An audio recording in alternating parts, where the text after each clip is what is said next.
Have you ever noticed that the harder you try to hold on to something, the faster it seems to slip through your fingers? Have you ever wondered why a relationship, a job, or even a dream that you cling to with all your strength can still fall apart, leaving you exhausted and empty? Welcome back to the channel, my friend. I am really glad you are here today. In this long conversation, we are going to dive deep into a theme that quietly shapes almost every corner of our lives: attachment and the art of letting go. The original inspiration behind this episode talks about something many of us have felt but rarely know how to explain. It says, in simple words, the tighter we grip, the more we suffer, and the more easily things break away from us. Not because life hates us, not because destiny is cruel, but because clinging creates pressure, fear, and tension that slowly choke what we are trying to protect. On the other hand, when we learn how to loosen that inner grip, when we learn how to love without imprisoning, work without being enslaved, and care without demanding control, something amazing happens. Life starts to breathe again. What is meant to leave, leaves with less violence. What is meant to stay, stays more freely. And most importantly, we ourselves become lighter, clearer, and more awake. In this episode, we will explore that through three key areas of everyday life: work, romantic relationships, and family. You will hear stories of people who held on so tightly that they almost destroyed what they loved, and how, step by step, they discovered that letting go of obsession did not mean losing everything. In fact, it became the doorway to real freedom, real connection, and real abundance. As we go along, we will not only tell stories, we will also keep circling back to the deeper spiritual laws behind them: the law of cause and effect, the way attachment creates suffering, and the way awareness and compassion open the path to wisdom. You will hear echoes of teachings from mindfulness, from inner cultivation, from the idea that every moment is a chance to awaken a little more. So wherever you are listening from right now, maybe on the bus, lying in bed, or walking alone, let this be a long, gentle talk between us. There is no need to agree with every sentence. Just let the stories and reflections touch whatever resonates in your own life. If one insight helps you put down even a little weight you have been carrying for years, then this time together is worthwhile. Let us begin with work, because for many adults, work is the place where attachment and fear show themselves most nakedly. Imagine a man named Aaron. In his early 30s, he finally landed what he thought was his dream job. The salary was good, the company well known, the office shining with glass and bright screens. On the day he signed the contract, he walked out of the building feeling like he had grabbed a ticket out of insecurity. For years, he had grown up with a background of financial instability, watching his parents worry about bills. Deep inside, he had made a silent vow: one day he would have a stable, prestigious job so that he would never have to taste that fear again. At first, everything felt perfect. He arrived early, stayed late, volunteered for projects, skipped lunches, checked his email even when he was on the train. His manager praised him as a model employee. That praise was like fuel poured on the fire of his attachment. Instead of just enjoying his work, he began to cling to it as if his entire identity depended on it. Slowly, his inner monologue shifted from "I am grateful for this job" to "I must never lose this job." Those words changed everything. He started to see colleagues as potential threats. When a new person joined the team and did well, he felt panic instead of inspiration. When someone gave constructive criticism, he heard it as an attack. At home, his partner tried to talk to him, but he was only half present. Even when he was sitting at dinner, his mind kept circling around work. What if I make a mistake tomorrow? What if the company downsizes next year? What if they replace me with someone younger and cheaper? The job had not changed, but his relationship with it had become a cage. One evening, after another long day, he was riding home on the subway, staring at his reflection in the dark window. In the glass, he did not see a free man. He saw someone clutching a golden chain, breathless and haunted. In that moment, the simple question landed in his chest. If I lost this job tomorrow, would I still exist as a person? The question scared him. He realized that over the months, he had poured his entire sense of worth into the title on his business card. He had turned the job into a god that he worshipped and feared at the same time.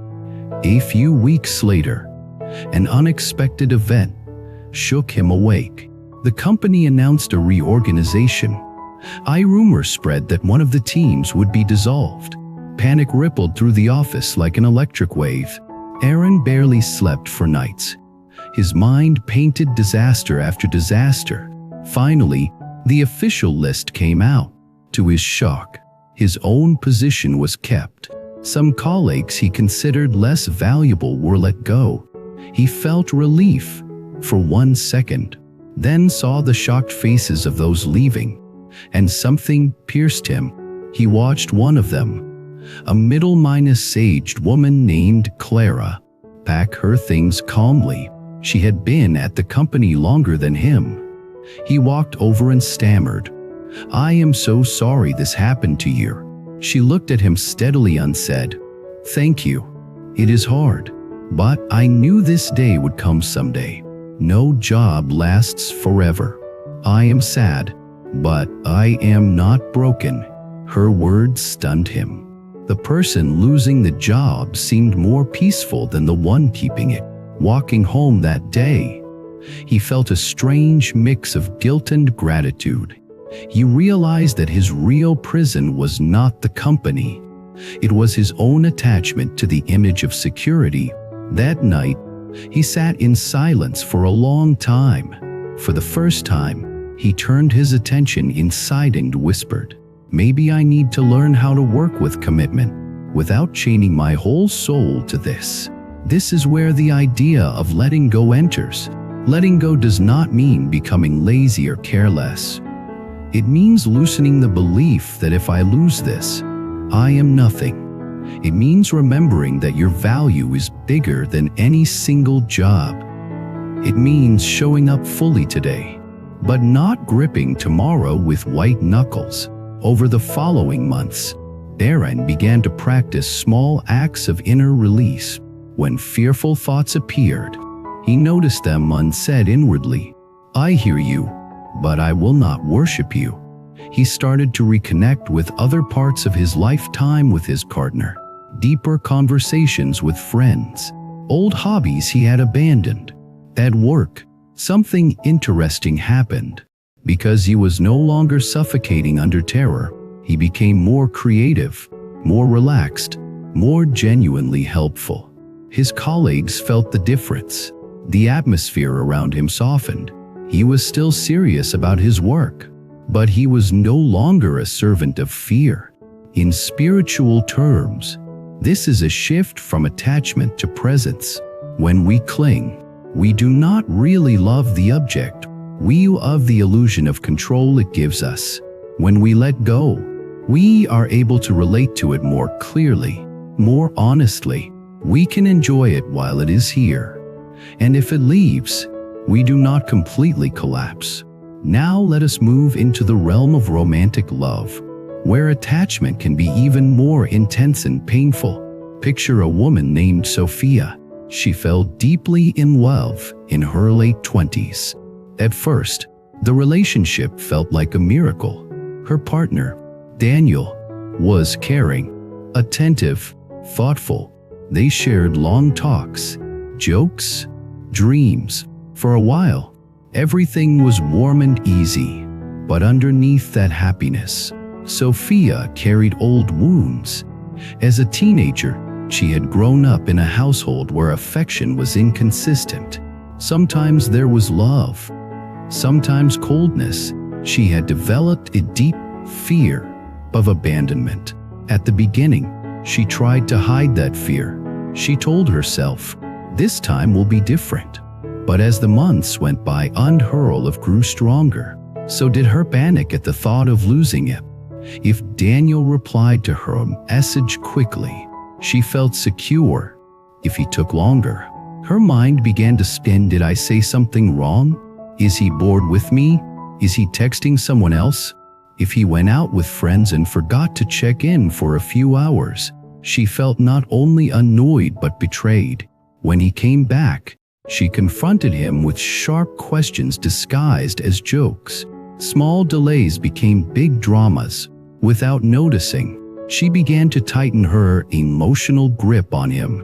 She wanted to know where he was, who he was with, what he was thinking. She needed constant reassurance that he would not leave. But the more she demanded certainty, the more pressured he felt. In the early stage, he tried to calm her. He sent extra messages, gave extra explanations, repeated "I love you" more often. For a while, it worked like painkillers, but it did not touch the root. The fear inside her kept growing. One evening, after a long argument triggered by something trivial, Daniel said in a tired voice, "I feel like no matter what I do, it is never enough. It is like you are trying to hold me so tight that I cannot breathe." His words hit her like a slap. She went home, lay in bed, and stared at the ceiling. Tears slid down silently. Deep in her heart, she did not want to control him. She did not want to be the suffocating partner. She just did not know how to feel safe without clinging. In that quiet darkness, a simple realization floated up. I am not only afraid of losing him, I am afraid that without him, I am unlovable. That thought broke something open. She realized she had given him a job that no partner can ever fully carry, the job of healing all her childhood wounds. She had made the relationship not a space of shared growth, but a desperate attempt to repair the past. A friend later invited her to a workshop on mindful relationships. She went, half skeptical, half desperate. One exercise there changed her inner landscape. The teacher asked everyone to close their eyes and imagine holding something precious in their hands. It could be a person, a dream, a memory. Then she said, "Notice how your body reacts when you imagine losing it. Do your muscles tense? Does your breath become shallow? Now, imagine gently placing this precious thing on the open palm of your hand instead of gripping it in a fist. Imagine that your love is like sunlight, not like a cage. It shines, it warms, but it does not close around the other person. Feel the difference in your body." As Sophia followed the exercise, she realized how contracted her chest had been for years. When she imagined opening her hand, she felt both fear and relief. The teacher continued, "Letting go of attachment does not mean you stop caring. It means you stop trying to own what was never meant to be owned. Love is not possession, it is presence, respect and freedom." From that day on, Sophia began a new kind of practice.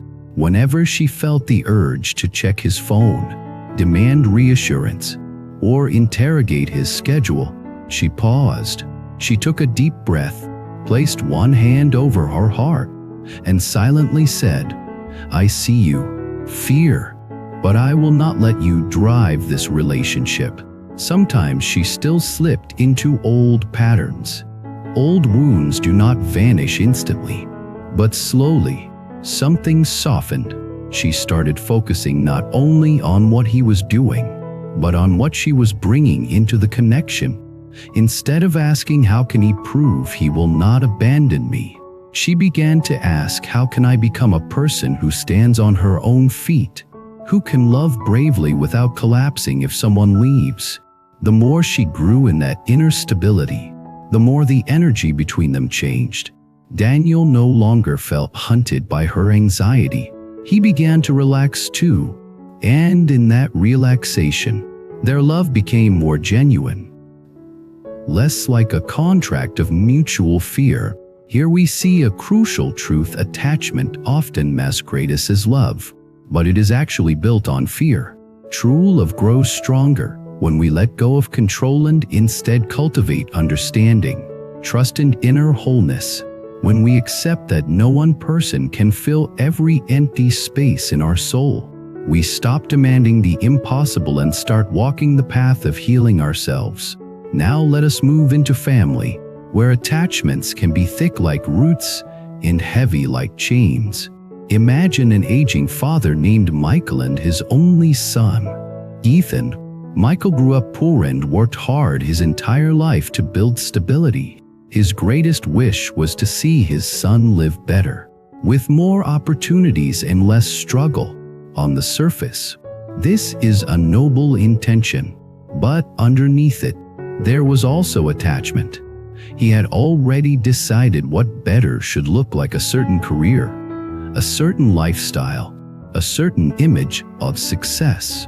From childhood, Ethan heard the same messages: you must become a doctor or a lawyer.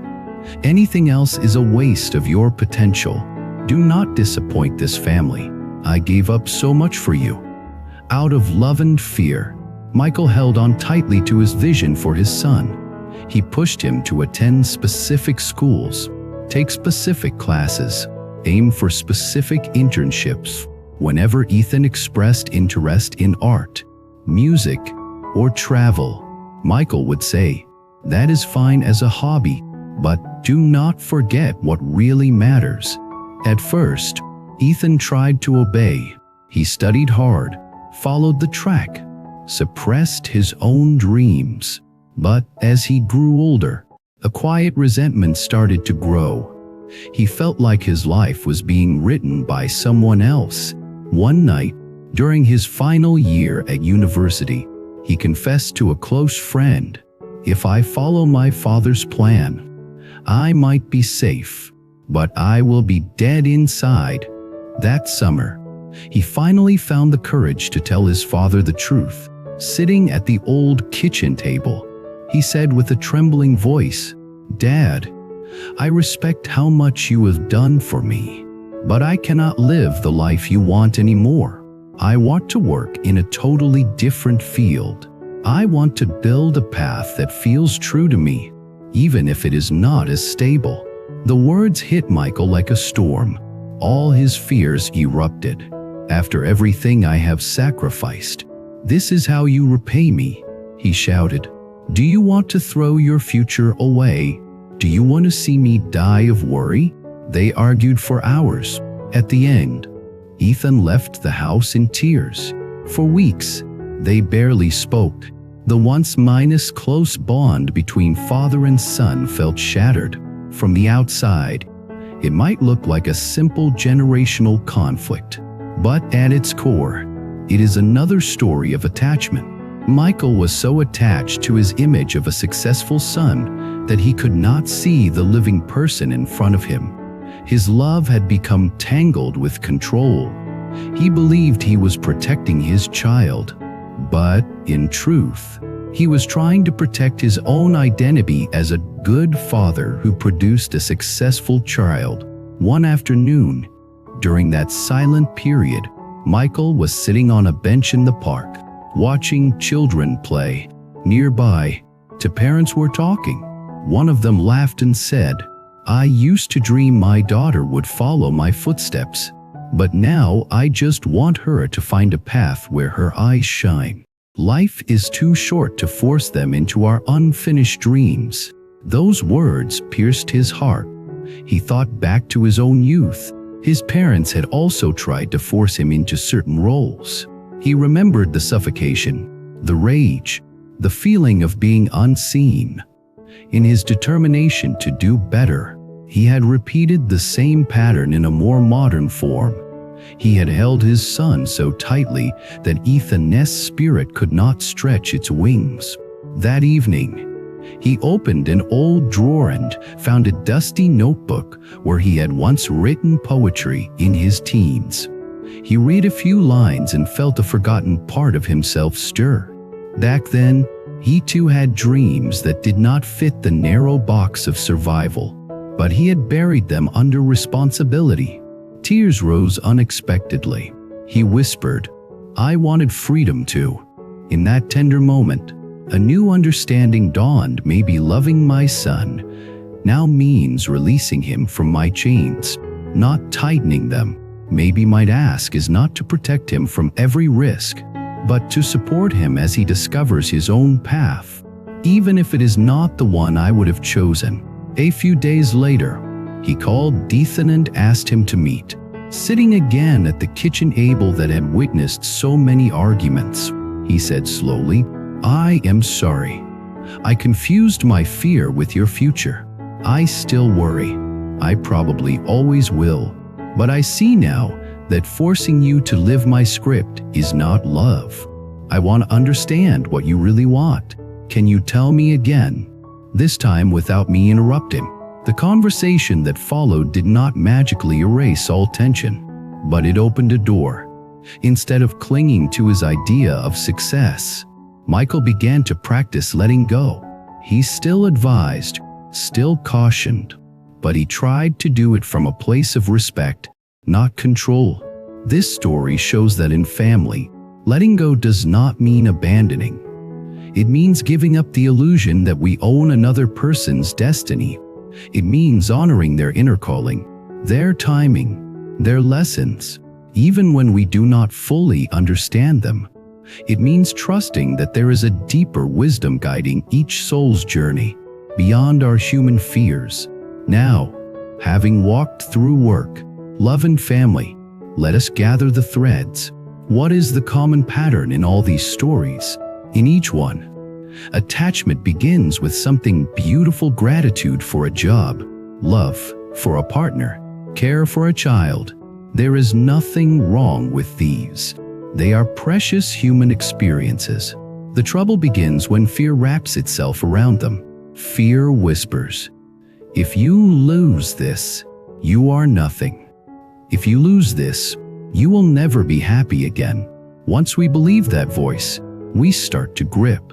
We grip people, roles, outcomes. We try to control what cannot be fully controlled: someone else's feelings, a company's decisions, the flow of time, the direction of another soul's path. This gripping creates tension, and tension creates cracks. Spiritually speaking, attachment is not just an emotion. It is a distortion of perception.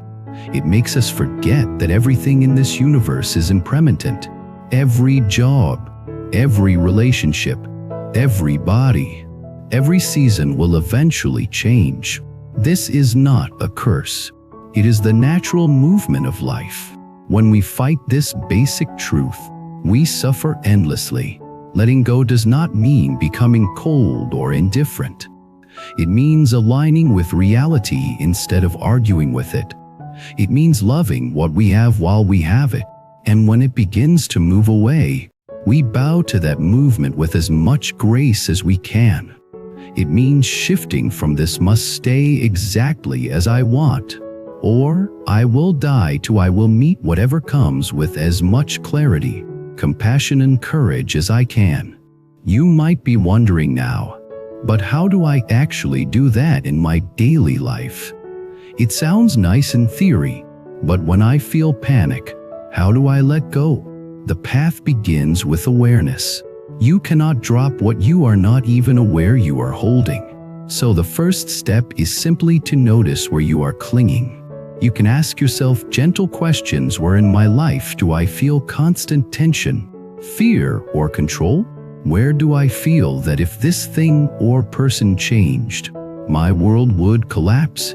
Where do I keep replaying worst-case scenarios in my mind? Those places are where attachment is strongest. Once you see them, The second step is compassion, not judgment. Do not attack yourself for being attached. Every human heart clings.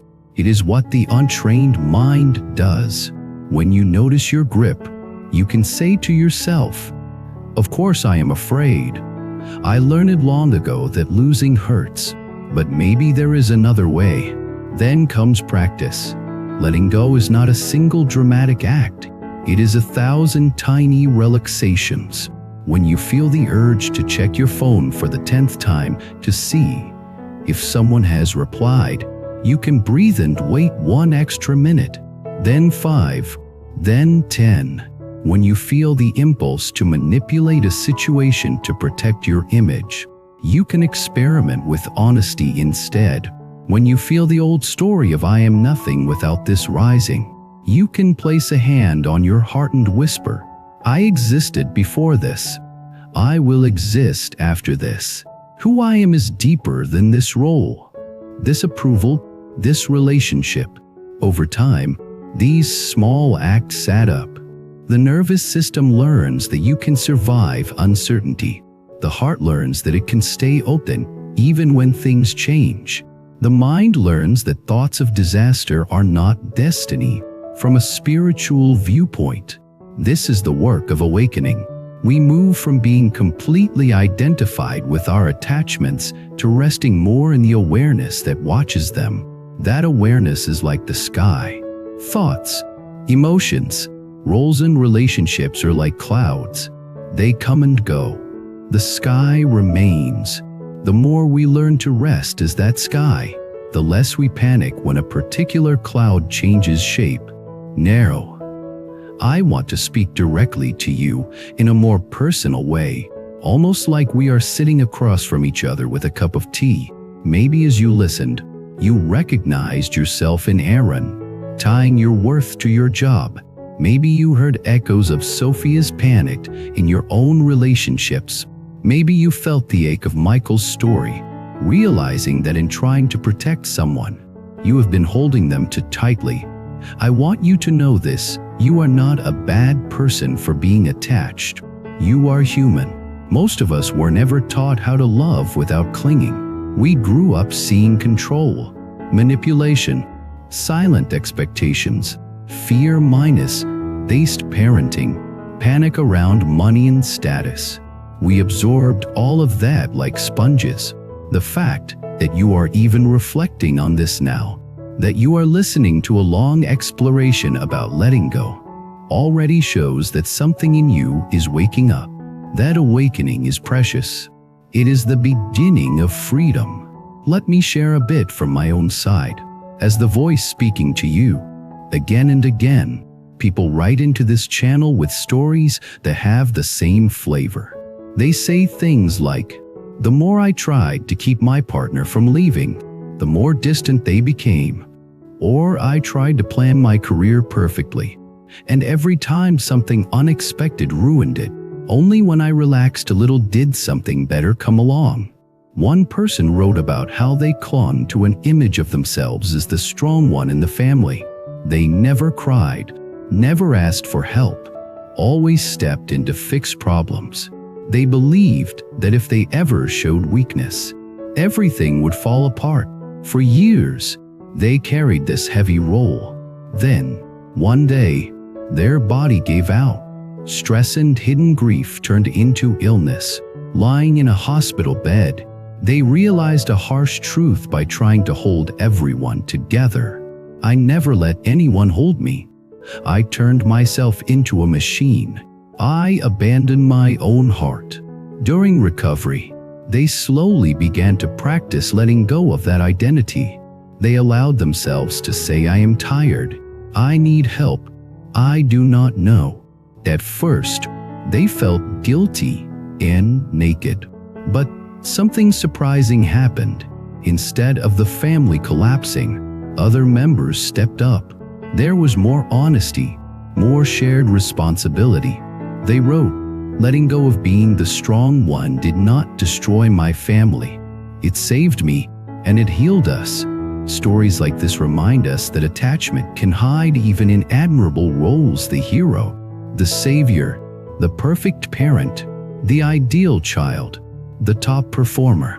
When we attach our entire self-worth to a role, we become slaves to it. Letting go sometimes means stepping off the pedestal we have climbed onto, allowing ourselves to be more real and less perfect. Perhaps you are in a season right now where life itself is forcing you to let go.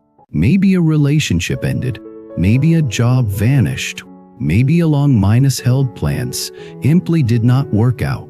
You might feel like you are falling through space with nothing to hold. If that is you, I want to offer a different perspective.